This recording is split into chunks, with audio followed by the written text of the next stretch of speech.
Putin को धोखे का खतरा लगातार सता रहा है और इसी वजह से उन्होंने यूक्रेन में अब ऐसे हथियार तैनात करने शुरू कर दिए हैं जिनका स्ट्राइक रेट 100% माना जाता है। ये रिपोर्ट देखेंगे तो आपको पता चलेगा कि पुतिन का सबसे नया और सबसे खतरनाक हथियार आखिर कौन सा है जिससे ज़ेलेंस्की भी परेशान हो उठे हैं।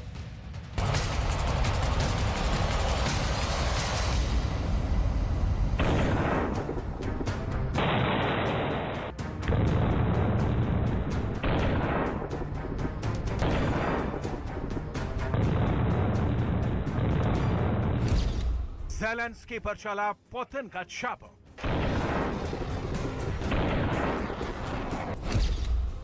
पुतिन का चाबुक चला तो कैसे मारे गए ज़ेलेंस्की के 40 टारगेट।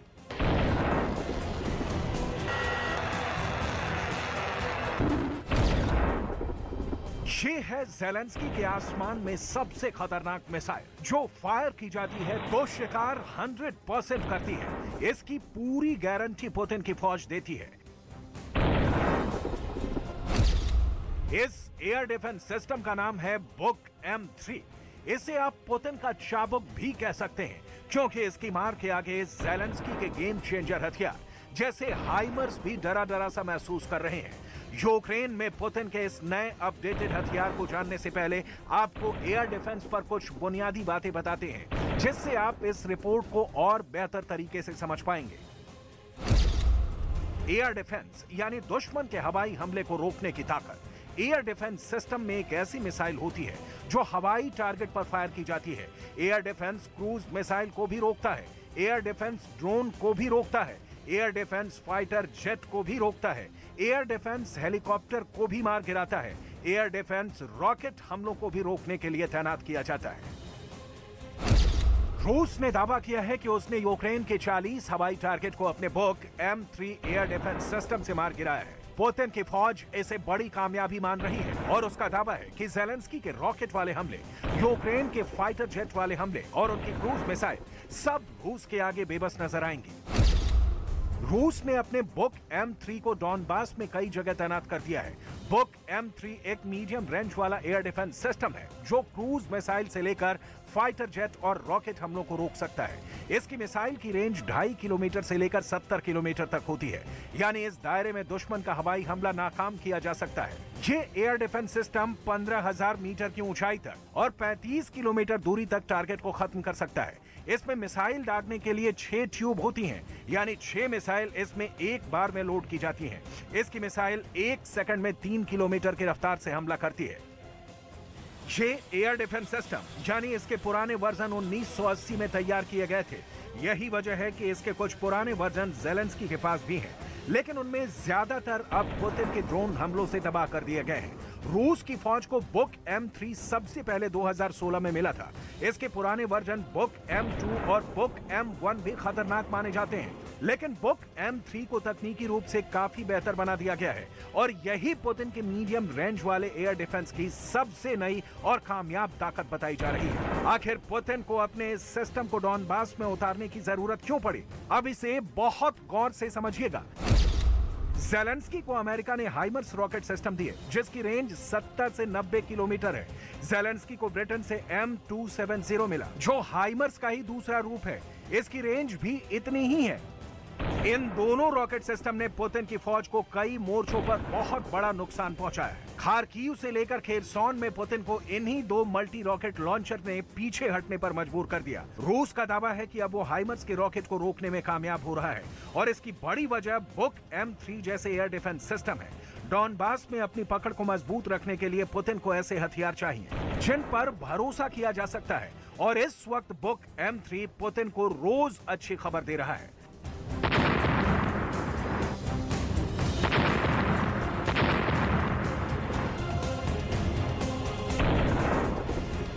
Оперативно-тактическая армейская авиация ракетными войсками и артиллерией, поражены пункты управления 3-й танковой бригады Вооруженных сил Украины।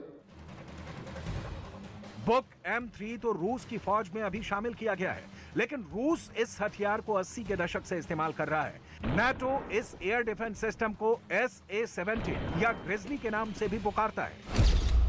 शुरुआत यानी 1980 के दशक में बुक के पहले वर्जन की रेंज 25 किलोमीटर तक थी, लेकिन 1997 में आए इसके M1 वर्जन की ताकत बढ़कर 45 किलोमीटर कर दी गई। 2016 में जो बुक M3 शामिल किया गया, उसकी रेंज 70 किलोमीटर तक होने का दावा किया जाता है।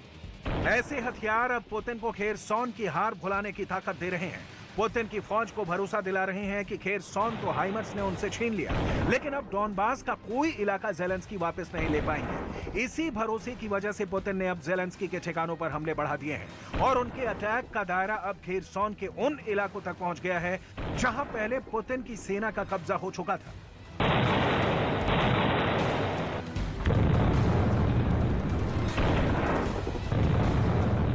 Одного божого дня окупанти знову обстрілювали Херсон і громади області. Лише за один тиждень ворог 258 разів обстріляв 30 населених пунктів нашої Херсонщини. Російська армія пошкодила і насосну станцію, яка забезпечувала подачу води в Миколаїв. Ну що про них сказати? Ось це і є справжня суть тих випадкових товаришів. रूस का स्पेशल ऑपरेशन बनाम नेटो की ज़ेलेंस्की हथियारों वाली मदद। इस महायुद्ध में सबसे बड़ा मुकाबला इस वक्त ज़ेलेंस्की और पुतिन के बीच नहीं, बल्कि रूस और अमेरिका या कहें कि नेटो के बीच चल रहा है। जर्मनी अपना बहुत ही आधुनिक एयर डिफेंस सिस्टम IRIS-T का जमीन से आसमान में वार करने वाला वर्जन यूक्रेन को दे चुका है। ये वेपन सिस्टम क्या है, इसकी ताकत और रेंज क्या है, और रूस के लिए ये कितना बड़ा खतरा साबित हो रहा है, उससे पहले देखिए कि जर्मन चांसलर ने इसे ज़ेलेंस्की तक पहुंचाने से पहले क्या कहा था। In den kommenden Wochen werden wir auch weitere Waffen liefern. Zum Beispiel hat die Bundesregierung aktuell entschieden, dass wir mit dem System IRIS-T das modernste Flugabwehrsystem liefern, über das Deutschland verfügt. Damit versetzen wir die Ukraine in die Lage, eine ganze Großstadt vor russischen Luftangriffen zu schützen. Auch das ist eine Entscheidung dieser Bundesregierung. Zelensky के air defence system ने Putin को भी परेशान किया है। रूस के जहाज अब पहले वाली आजादी से यूक्रेन के आसमान में नहीं उड़ रहे हैं और इसमें आइरिस जैसे हथियारों की बड़ी भूमिका रही है। IRIS-T यानी इंफ्रारेड इमेजिंग सिस्टम, जिसमें थ्रस्ट वेक्टर कंट्रोल है। ये एक ऐसी मिसाइल है जिसका एयर टू एयर वर्जन कई सालों से एक्टिव सर्विस में है, लेकिन अब इसका वो रूप जिसमें मिसाइल जमीन पर तैनात लॉन्चर से फायर की जाती है, वो जर्मनी का हॉट वेपन सिस्टम बन चुका है। IRIS-T मिसाइल सिस्टम 25 किलोमीटर की रेंज में 20,000 मीटर की ऊंचाई तक किसी भी आसमानी टारगेट को खत्म कर सकता है। यह मिसाइल सिस्टम यूक्रेन को इसलिए दिया गया क्योंकि रूस अपनी बमबारी में ज़ेलेंस्की के ज्यादातर एयर डिफेंस सिस्टम खत्म कर चुका है। यूक्रेन के पास खुद को रशियन एयरफोर्स से बचाने के लिए स्टिंगर के अलावा कोई खास हथियार नहीं बचा, तो उसे ऐसे हथियार मिलने शुरू हो गए। यूक्रेन के पुराने सभी एयर डिफेंस सिस्टम, चाहे वो S-300 हो या फिर सोवियत संघ के जमाने वाला बुक मिसाइल सिस्टम, रूस की पिन पॉइंट एक्यूरेसी वाले हथियारों ने यूक्रेन के बहुत से हथियार हमेशा के लिए तबाह कर दिए हैं। इसलिए IRIS-T मिसाइल सिस्टम यूक्रेन के पास आने से उसकी एयर डिफेंस वाली पावर फिर जिंदा हो गई है और इसी का रूस को भारी नुकसान भी उठाना पड़ रहा है। यूक्रेन के 3 हथियार हैं जिन्होंने रूस को परेशान कर दिया है। यूक्रेन में ज़ेलेंस्की नेटो की मदद से नो फ्लाई जोन बनाने में तो नाकाम रहे हैं, लेकिन उनके अपने सिस्टम ऐसे हैं जो छोटी रेंज में रूसी विमानों का शिकार जरूर कर रहे हैं।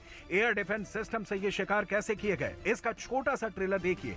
इन हमलों के पीछे यूक्रेन के 3 एयर डिफेंस सिस्टम हैं जो भले पुराने हैं, लेकिन रूस के खिलाफ असरदार साबित हो रहे हैं।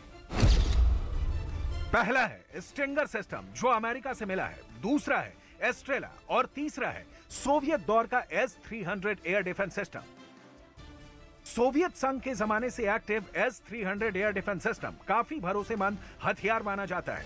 हैरान करने वाली बात यह है कि रूस अब उन्हीं हथियारों से मात खा रहा है जो कभी उसने तैयार किए थे। S-300 की फायर पावर देखिए, क्योंकि इससे तो नेटो की फौज भी घबराती रही है। S-300 एक ऐसा एयर डिफेंस सिस्टम है जिसकी रेंज 150 किलोमीटर है। यही एयर डिफेंस सिस्टम इस वक्त कीव को भी बचा रहा है। सीधा कहें तो वोलोदिमीर ज़ेलेंस्की अब तक इसी एयर डिफेंस सिस्टम की वजह से महफूज हैं।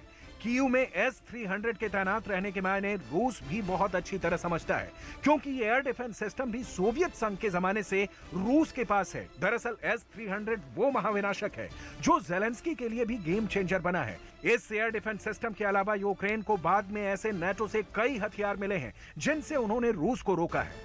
23 फरवरी की रात में शुरू हुए रूस यूक्रेन युद्ध को 9 महीने पूरे हो चुके हैं। ये सब जानते हैं, लेकिन इसका अंत कब होगा ये फिलहाल कोई नहीं जानता।